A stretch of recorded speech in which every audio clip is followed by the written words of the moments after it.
نمشي على طول. ادي الكره العرضيه الخطيره خطيره خطيره خطيره.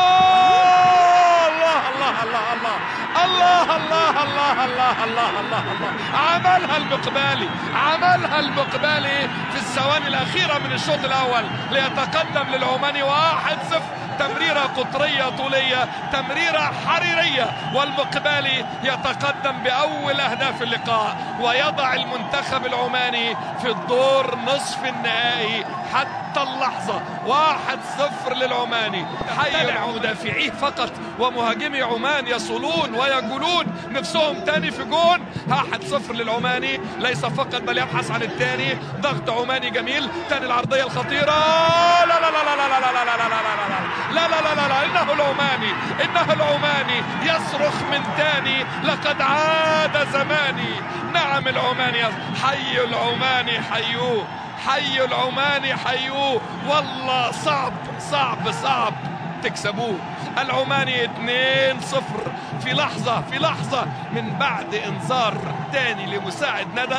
حالة من التوتر وعدم التركيز، كرة عرضية أرضية ومتابعة مثالية. 2-0 لعمان.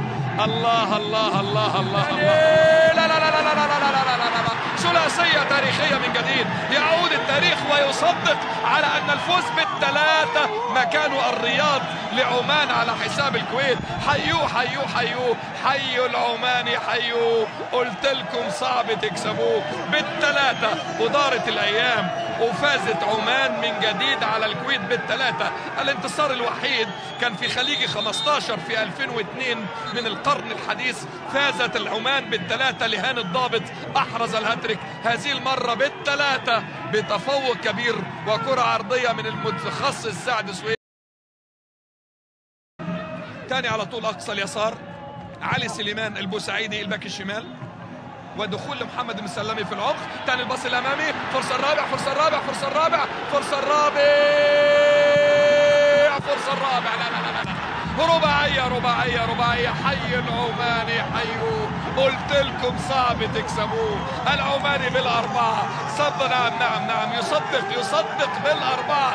سجل يا تاريخ، سجل يا تاريخ، وبأحرف من ذهب. ودارت الأيام وعمان تكسب الكويت بالأربعة.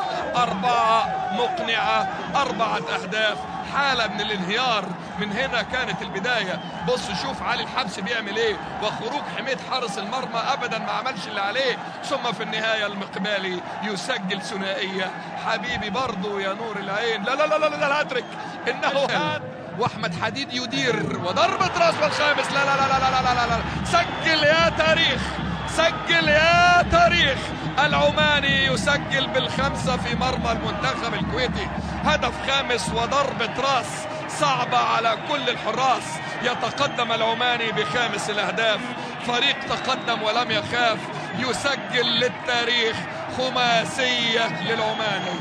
حي العماني حيوه. سجل 5. صعب تكسبوه. بص شوف المنتخب العماني يقدم مباراة تاريخية وزلزال بمقياس